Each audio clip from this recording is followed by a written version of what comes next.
Bonjour à tous et bienvenue dans l'énergie du cœur. Aujourd'hui, pour ce deuxième module de confiance et estime de soi, nous allons voir 10 conseils pour retrouver justement confiance et l'estime de soi-même. Premier conseil, communiquer efficacement. Les personnes susceptibles, dont on dit qu'elles démarrent au quart de tour, souffrent souvent d'un manque d'estime d'elles-mêmes et ont donc tendance à interpréter les messages à leur encontre comme des agressions. Pour communiquer efficacement avec ce genre de personnes, privilégiez plutôt les messages « je », comme par exemple « j'ai besoin de calme » plutôt que « vous faites trop de bruit ». Bien évidemment, c'est un exemple. Deuxième conseil, concession ou sacrifice. La vie à deux demande beaucoup de souplesse pour que cela fonctionne. Il faut parfois faire des compromis. Cela ne signifie pas pour autant que vous devez céder au profit des besoins ou désirs de votre partenaire. Pour que personne ne soit lésé, essayez l'approche sans perdant. Exposez chacun vos besoins et vos idées et trouvez une solution qui convienne à tous les deux. Troisième conseil, de la considération pour soi-même. La position de victime est une conséquence de la faible estime de soi.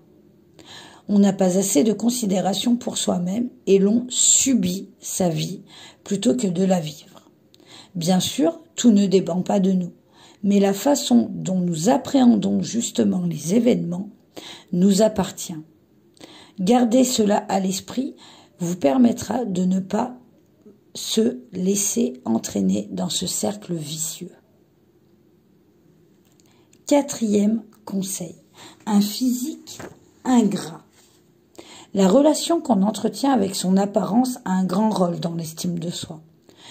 Et souvent, elle se forme à l'adolescence où la norme, entre guillemets, fait loi. À cette époque, la moindre particularité devient un frein à l'épanouissement. Et ce regard sans complaisance n'évolue parfois pas avec le temps.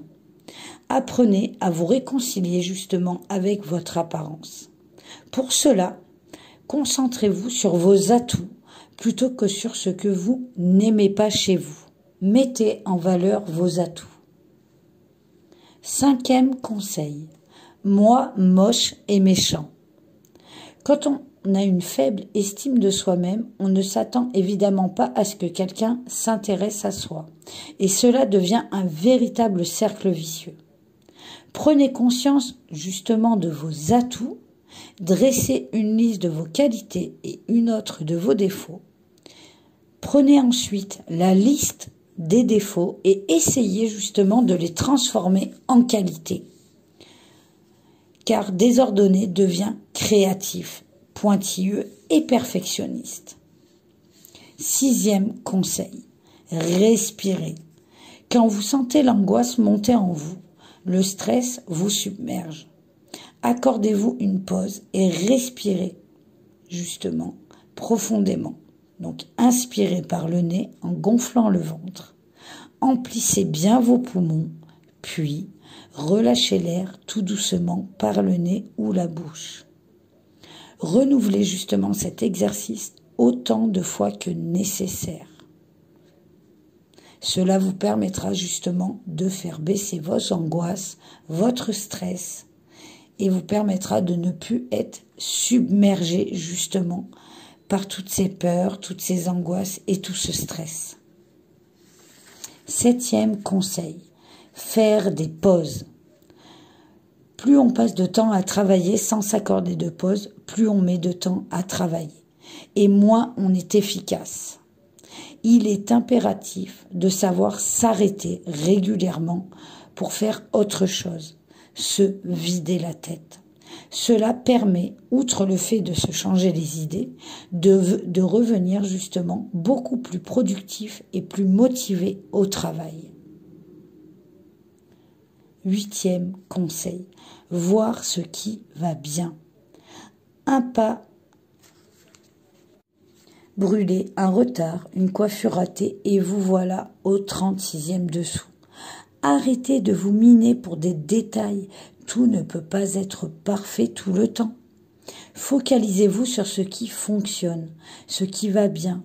Vous vous rendrez compte que vous êtes la seule personne que ces détails préoccupent, car vous focalisez justement votre attention sur ces petits détails et cela justement vous pourrit la vie. 9e conseil, laissez parler les autres. On ne peut pas se faire aimer de tous, c'est un fait. Il y aura toujours quelqu'un pour vous critiquer, vous jalouser ou vous déconsidérer. Essayez de ne pas en tenir compte. Ce qui importe vraiment, c'est ce que vous pensez vous et ce que pensent les gens justement qui vous aiment. Quant aux autres, laissez-les parler. 10e conseil, le bruit court.